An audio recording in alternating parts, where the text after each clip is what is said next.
Chers viewers, amis de la poésie, si vous êtes allergique à la vulgarité et à l'humour graveleux, ne regardez pas cette vidéo. Sortez, allez prendre l'air. Ne restez pas tout le temps devant vos écrans de solitude. La vraie vie est beaucoup plus intéressante.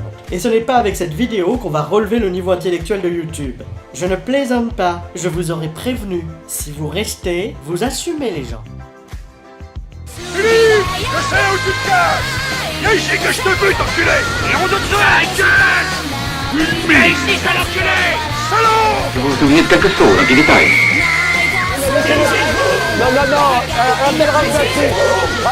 Salut les gozos. Salut. Aujourd'hui on a du lourd, du très lourd. Quand j'étais adolescent, je n'avais que deux passions, les comics et les boobs. Ah, Tante Sammy et ses deux obus, c'était quand même autre chose. Et pourquoi tu nous parles de ça? Parce que cela va introduire le sommaire de cette émission, puisqu'on va aujourd'hui avoir de la cuisse, de la chatte...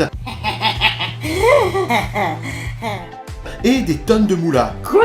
Des tenues moulantes, je voulais dire. Allez, envoyez le bousin. Alors pour commencer cette émission, je fais appel à la mémoire de ceux qui ont connu la belle époque de... Retour en 1988 les amis. Tous les lundis soirs, après la grand-messe de 20h, une troublante prêtresse venait s'offrir sur l'autel cathodique à des millions de téléspectateurs. Elle s'appelait Sangria. Répète. Ça vous dit quelque chose? Ah oui. Ça me dit quelque chose. Elle était la speakerine possédée des accords du diable. Son regard de braise et son corps de louve enflammaient ses fidèles, dont la plupart étaient encore des boutonneux. Après la diffusion d'un film fantastique ou d'horreur à 20h30, l'émission présentait les dernières sorties vidéo VHS, mais aussi des courts-métrages amateurs qu'envoyaient les téléspectateurs, ou encore des clips ou des pubs étrangères ayant un rapport avec l'horreur et le fantastique. Le tout était entrecoupé de commentaires et d'interventions de Sangria dans de petites mises en scène d'humour macabre.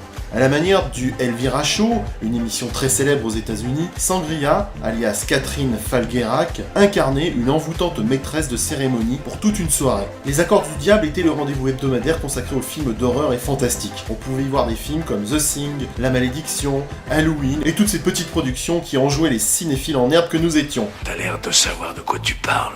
Attention, ça n'a rien à voir avec les jeudis de l'angoisse. Ah bon? Bah oui, bande de nouilles, ça passait le lundi. Malheureusement, en 1989, l'émission disparut. Surprise, motherfucker.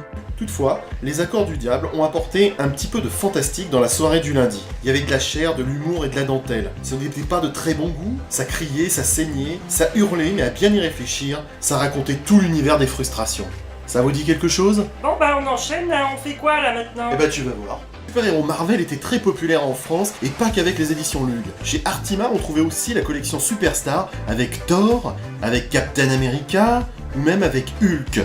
La collection Superstar a également mis en vedette des séries courtes avec des personnages secondaires. Genre Miss Marvel par exemple? Oui, genre Miss Marvel. Le premier album que j'ai eu était le numéro 3. Il datait du 4e trimestre 1980, mais moi, je l'ai eu en 1983. Ah bah t'as vu, tu l'as en double? Oui, parce que quelqu'un qui voulait me faire plaisir me l'a offert sans se renseigner sur ma collection. C'est agaçant ces gens qui veulent te faire plaisir. Hein. Ouais, surtout si c'est pour faire ce genre de gourde, hein. Les gens sont cons quand même. Hein. Bon, vous enchaînez là. Ouais, bon, ça va, moelleux le vieux. Ouais, mais on est la bourre. Miss Marvel, je la connaissais déjà grâce à Lug. La première fois que je l'ai vue avec ses cuisses et sa culotte moulante noire, c'était dans le Speed Day numéro 19 de août 1981. Bon, là encore, c'était dans un album que mon père m'avait payé durant l'année 1982. La belle en cuisse affrontait le cerveau, un méchant pas du tout charismatique, qui droguait les gens avec un soda soporifique. Buvez, mes petites dames, je ne demande que ça.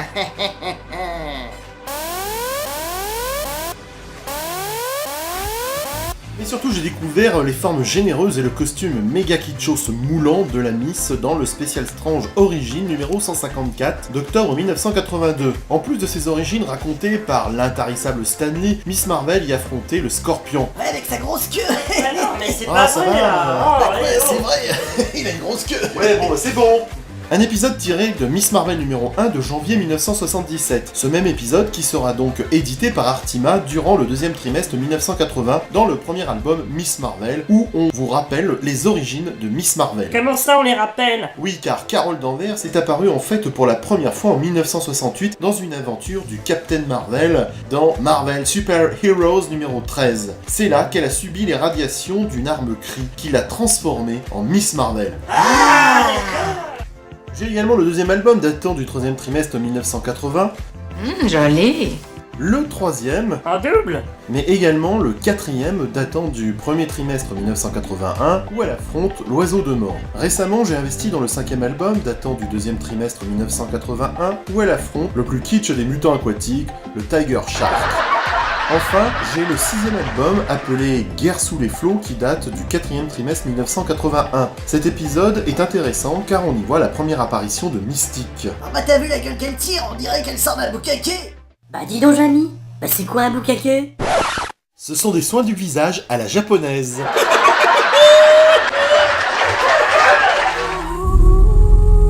Chers amis, j'ai le regret de vous dire que le bon goût et l'intelligence viennent de mourir. Bon, tu enchaînes avec quoi maintenant? Avec cette figurine de Miss Marvel. Bah c'est pas Miss Marvel ça. Oh que si, mais elle a abandonné son costume very craignos pour une tenue plus swag. Et hop, dans la foulée, je vous présente ma petite figurine en plomb de la chatte noire. Oh, comme elle est jolie. Merci. Non, non, j'y tiens, hein, elle est bien bonne. Hein. La transition est toute trouvée pour vous parler de la jolie Pépette. Elle est apparue en juillet 1979 dans Amazing Spider-Man 194. Oh, you touch my tra-la-la. Vous n'allez pas nier la vérité, les gars? Ouais. Je sais que cette jolie nénette a parlé à votre virilité masculine comme elle a parlé à...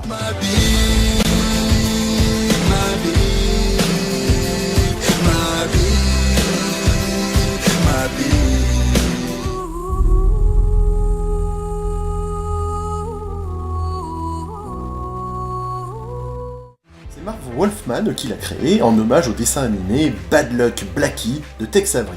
Un chat noir malchanceux, poissard comme y a pas. La chatte noire s'appelle Felicia Hardy. Fille d'un cambrioleur, elle décide de suivre l'exemple du paternel et rapidement, elle croise le chemin de Spider-Man. Elle en tombe amoureuse et deviendra même sa petite amie. Si c'est Dave Cockrum qui a défini son apparence, c'est Kate Pollard qui dessine ses premières histoires. Ah bon? Ouais, pour en revenir à l'épisode 194, il a été publié dans le Strange 148 d'avril 1982. On la voit au-dessus d'un immeuble de la police. Ouais, comme la chatte sur un toit brûlant. Oui, c'est ça. Belle référence, ancien. Eh, qu'est-ce que tu crois, c'est ça la puissance intellectuelle? Bac plus 2 les enfants. Oh l'autre, Pour la petite anecdote, le premier Strange que j'ai acheté en mi-1982 était le numéro 149. Et croyez-moi que la couverture a pesé lourd dans ma détermination à investir dans la revue. Tu m'étonnes, John. Non, moi c'est Bob. La jolie minette, dans sa combinaison moulante, avait quelque peu attiré mon attention dans le rayon BD du kiosque à journaux où je l'ai acheté. Felicia, c'est tout le contraire de Miss Marvel. La belle petite chatte noire est le genre de nana qui te donne l'impression qu'elle a toujours les ovaires au bord de l'explosion. C'est super drôle. Et c'est sur cette unanimité plus que partagée que j'enchaîne avec le petit jouet de fin d'émission. Regardez si c'est pas mignon ça.